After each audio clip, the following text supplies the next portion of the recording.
Please turn your Bible to the book of Hebrews, chapter 1, and we'll be reading verses 1 through 3.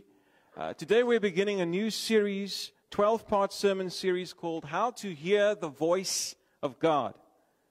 I'm excited about this series since I think it will offer you practical tools for your relationship with God.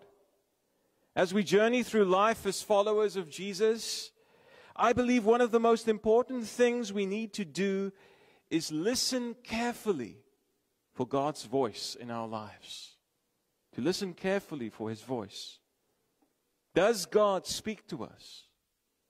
If so, what's He saying to us at the moment? Where is He leading us?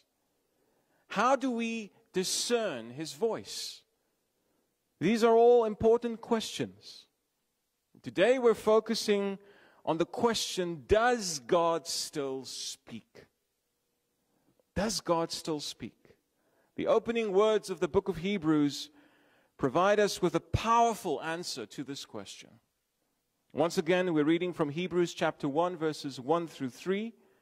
Since these words are inspired by God the Holy Spirit and come with the authority of our Lord and Savior Jesus Christ Himself, I ask you to please stand out of reverence for the Word of God if you can.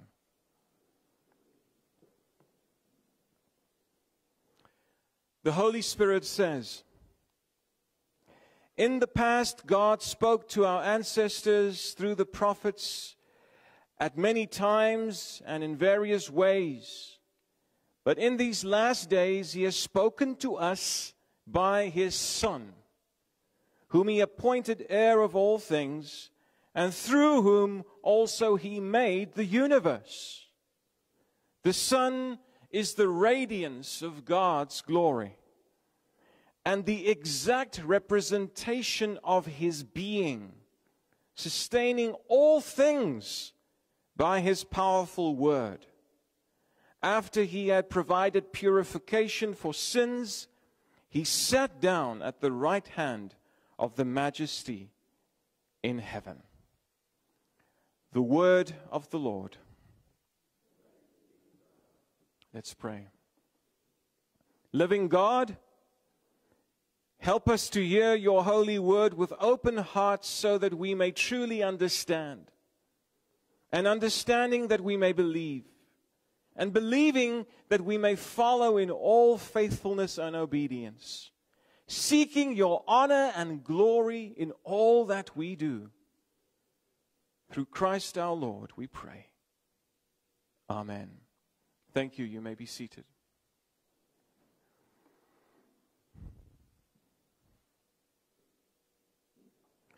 Is God silent? Or does He speak to humanity? In 1957, the French writer and philosopher Albert Camus won the Nobel Prize in Literature. The motivation for him receiving the prize was stated as follows. For his important literary production, which with clear-sighted earnestness illuminates the problems of the human conscience in our times. Now, what exactly are these problems of the human conscience Camus examined? One of the most serious problems Camus deals with in his writing is the absurd or meaningless nature of life if there is no God, or if God is silent. For Camus, who was an atheist, God was nothing more than a human construct, a fabrication of the human mind. He did not believe in the possibility of a God who speaks. In his book, The Plague, the main character of the novel, Dr. Bernard Roux, who, like Camus, is an atheist, makes the following statement. Since the order of the world is shaped by death, mightn't it be better for God if we refuse to believe in Him and struggle with all our might against death, without raising our eyes toward the heaven where He sits in silence. There are many people in our world today who don't necessarily identify as atheists. They might rather identify as agnostics. They believe in the possibility of a God, but they're not sure. Even more people today identify as so-called nones. And that is referring to people who aren't affiliated with any organized religion. When they tick the box during a survey of religion, they'll say none. None. No organized religion. Yet, they share the same outlook as Dr. Roux in Camus' book. They believe God is silent. Maybe some of you listening to this message today feel the same. You might think there is a God, but you believe for all practical purposes, He's silent. He's not talking to you. He's not talking to anyone. You believe He's silent. You might think that if He exists, He's definitely not speaking to you. That's how you feel. You cannot hear His voice in your daily life. But I want to challenge you on that line of thinking today. What if that silence isn't the full story? What if the silence you think you're hearing is not the absence of God, but rather the absence of your attention, or a lack of understanding about how God speaks? I just want you to at least consider that possibility.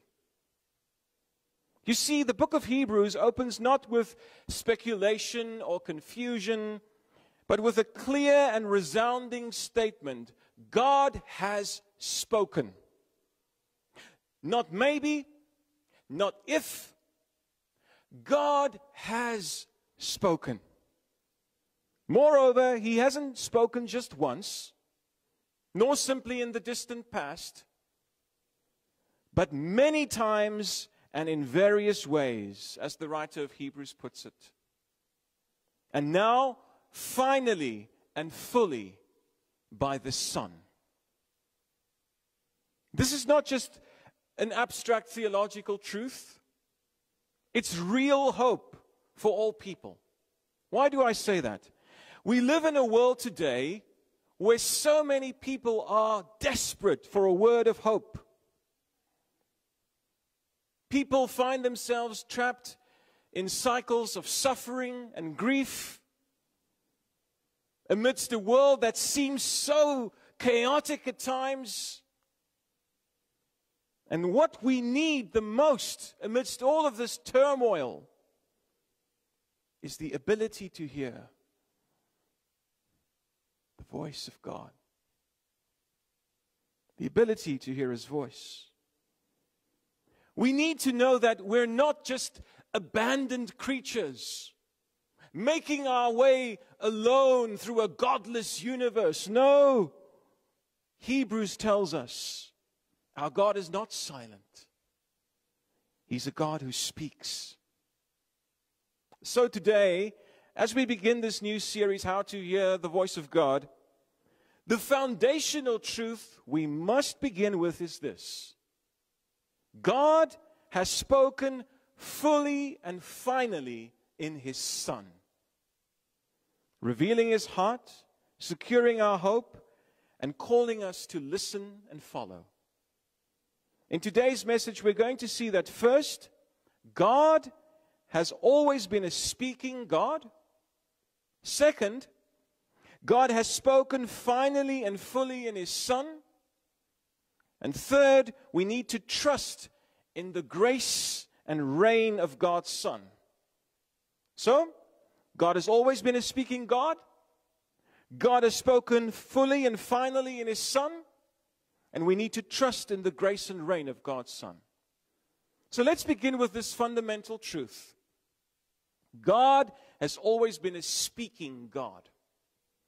The notion of a God who's always been a speaking God is, of course, foreign to many world religions. When you take a look at Theravada Buddhism, for example, they have no concept of a God who speaks. They don't believe in a creator God who cares for his creation and who communicates with his creation. Or consider Confucianism, which some classify as a religion, though not all. It focuses on social ethics and harmony, but knows nothing of a personal God. They don't think there's anything like a God who speaks. Or think of secular humanism, which has, for all practical purposes, become a religion for many people in our society today. For secular humanists, all truth comes from human reason, science, or experience. They don't believe in a God who speaks. But the Bible presents us with a God who's always been speaking to humanity. How did God speak in the past? The writer of Hebrews tells us that God communicated at many times and in many ways. So what did this include? It included dreams, visions, audible voices, burning bushes, angelic appearances, legal codes, prophetic oracles, all of this. God's communication was diverse and creative, reaching into the ordinary and extraordinary. It was often situational, adapted to the specific moment and time and need in which God's people found themselves. So he spoke in many ways at various times. Who received these words? The text says, our ancestors, meaning Israel's patriarchs, kings, and its people by way of the prophets.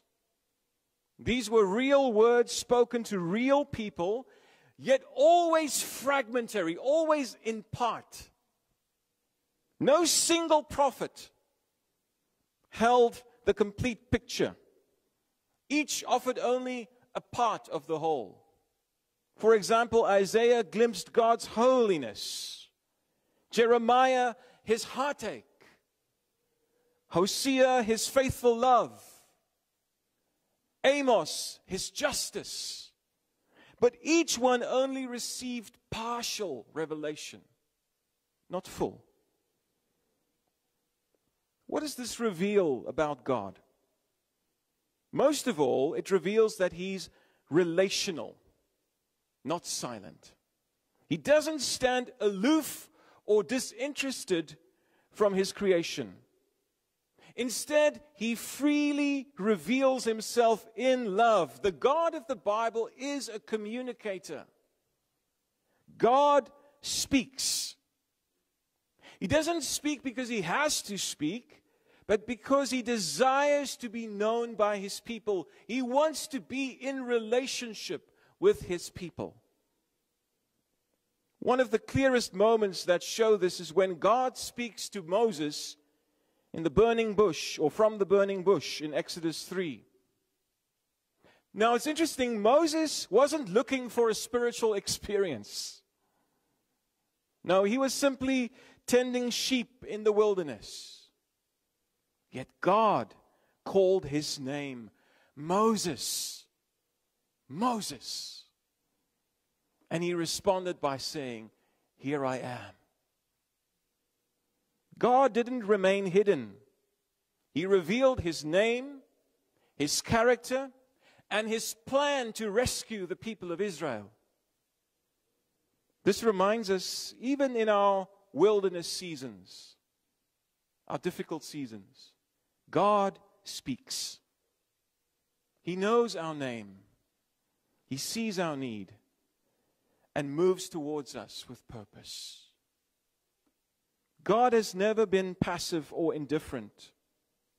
If you've ever asked yourself, where's God in all of this? Where's God in my pain and suffering? Where's God in my disappointment? Where's God in the brokenness of this world? If you've ever wrestled with those questions, know this. The biblical story begins with a God who speaks to his people in the wilderness. He meets them in their confusion and patiently reveals his character through the centuries. Maybe you're feeling spiritually lost today. Spiritually tired, maybe. Remember this. God has a long history of showing up with a word for his people at just the right time. Just when they thought he had gone silent. So don't misinterpret waiting for silence. God's desire to speak is older and deeper than any of the doubts we may have. But as rich and meaningful as God's past revelations were, they were only partial, as I said. The writer of Hebrews now points us to something far greater. God has spoken to us fully and finally in his Son. It's crucial we understand this. God has now spoken fully and finally in his Son. As you know, I come from a Pentecostal background, yet, and I still believe very much in the importance of the spiritual gifts in the life of the church, including the so-called charismatic gifts such as the word of knowledge or prophecy or speaking in tongues. But tragically, I think there are many Christians today running from church to church, always seeking some new prophetic word for their life. Based on my conversations with many such people through the years, I've concluded that many people who seek these prophetic words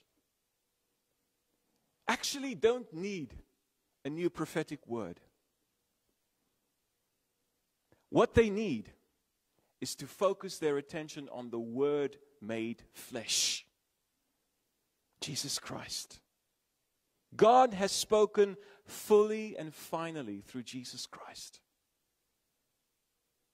What makes this revelation different from the past? Well, in contrast to the fragmented words spoken through the prophets, God has now spoken once and for all through his Son. This is not one more piece of the puzzle, it's the completed picture. The message of the Son is not provisional or partial, it's full, it's final, and it's perfect. As the Reformed theologian Herman Bavinck says in his Reformed Dogmatics, the person and work of Christ is the central revelation of God. All other revelation is grouped around this center. Who is this Son who speaks? He's no mere teacher, nor is he simply a prophet. The writer of Hebrews says Jesus is the radiance of God's glory and the exact representation of his being.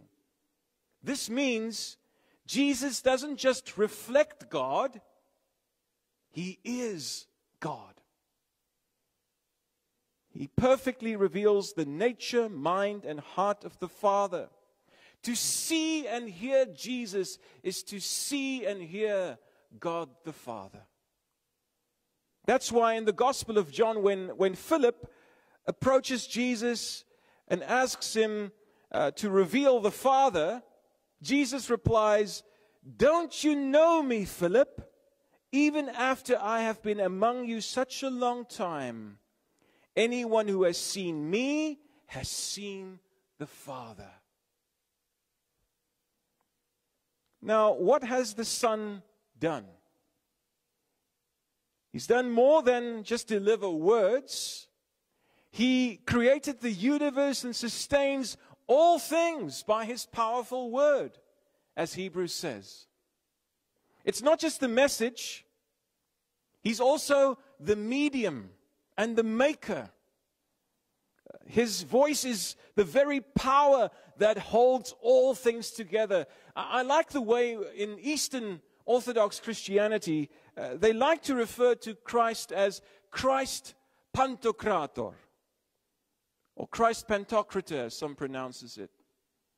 Now that's a Greek term that means almighty, all-powerful, ruler of all. Christ Pantocrator. As that well-known hymn says, He's got the whole world in His hands.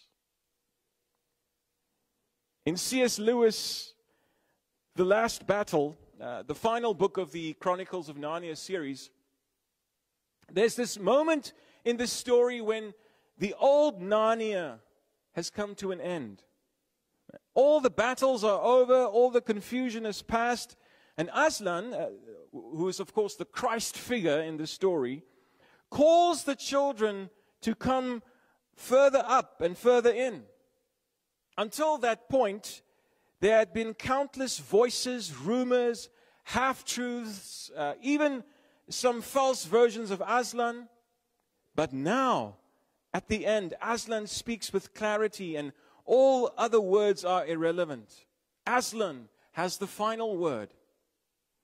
And the narrator says, for us, this the end of all stories. This is the end of all the stories. And we can most truly say that they all lived happily ever after. But for them, it was only the beginning of the real story. The beginning of the real story. I want you to know, for those of us who believe in Christ, He is the beginning of the real story. He reveals the real story of our lives. Jesus is not just a voice from heaven, He is heaven come down. Everything you need to know about God's power, compassion, holiness, grace, all of it is wrapped up in Christ. He is the beginning of the real story. He's not just a messenger. He's not just a messenger. He is the message. He is the real story. And if you're desperate to hear God's voice in your life today, look to Christ. I implore you today, look to Christ. He is God's word in person. As you read those red letter words in the Gospels, the words spoken by Jesus, know that He is the full and final word of God. But if God has spoken fully and finally in His Son, as we believe, what's the heart of that message? At its core, it's a word of mercy and majesty. Mercy and majesty, declaring both the forgiveness we have in Christ and the fact that Christ reigns on high. God's final word is a word of grace that points us to the reign of Christ. What has Christ accomplished? The writer of Hebrews puts it this way: He had provided purification for sins. Now, this is the central act of Jesus' life and ministry. His atoning death on the cross at Golgotha. Unlike the priests of old who had to repeatedly offer sacrifices, again and again offer sacrifices, Jesus dealt with sin decisively once and for all. There's no further sacrifice needed. I like the way one of the contemporary worship songs puts it: the cross has the final word.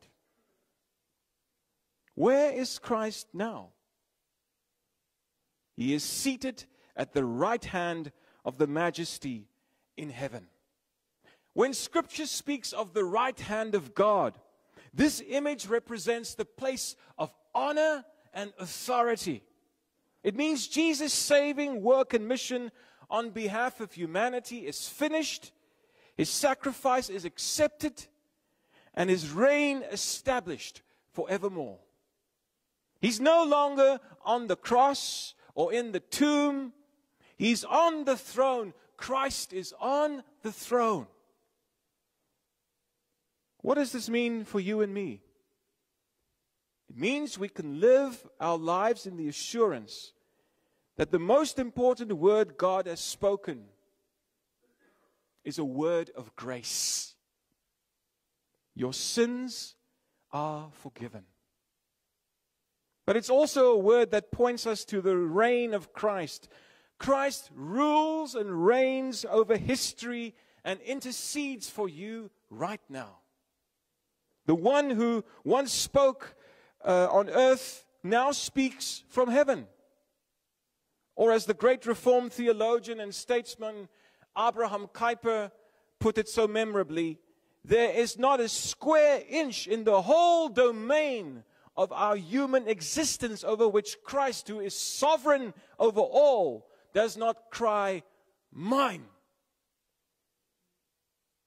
So I want to put it to you today, if you're looking for a prophetic word for your life, if you're looking for a prophetic word for your life, here it is.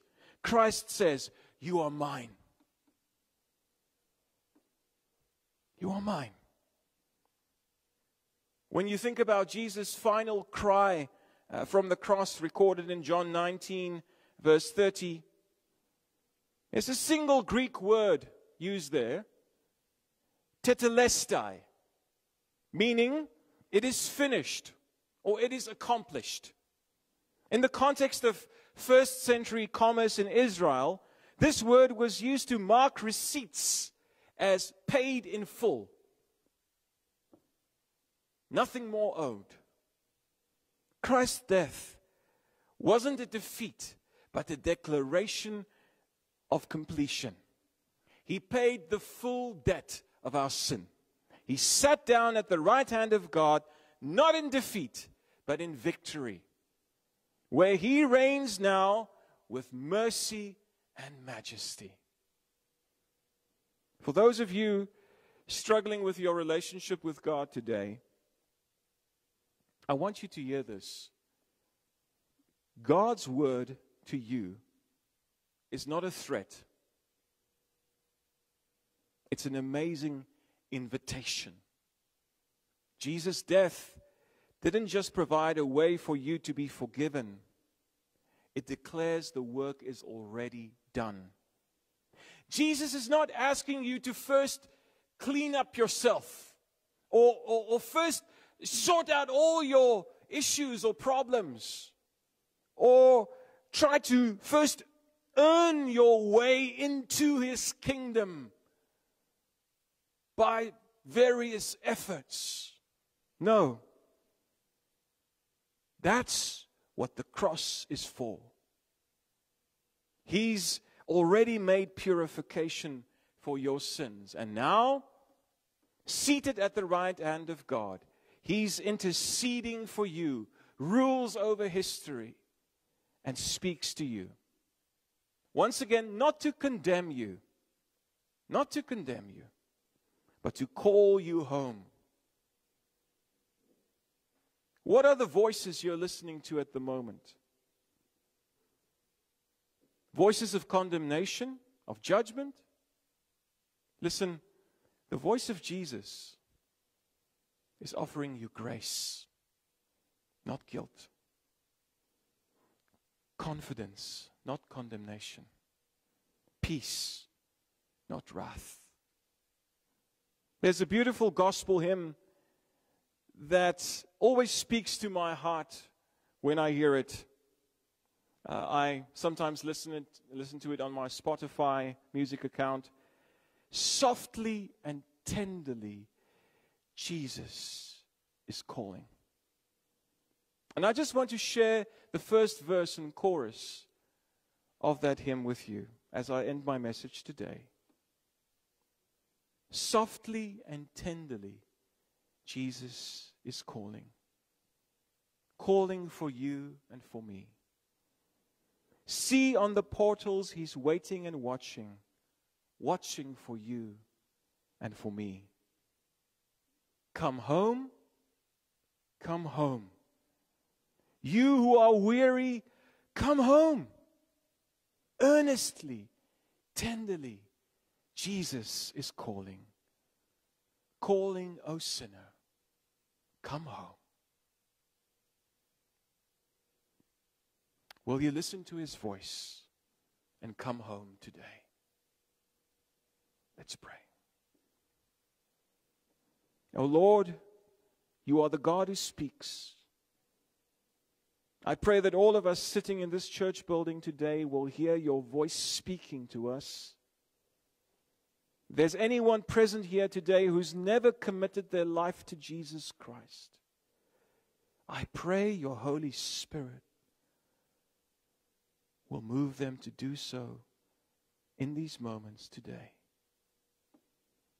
Lord, thank You that Jesus is Your full and final word to us, and that we can put our trust in Him. Jesus, we put our trust in You.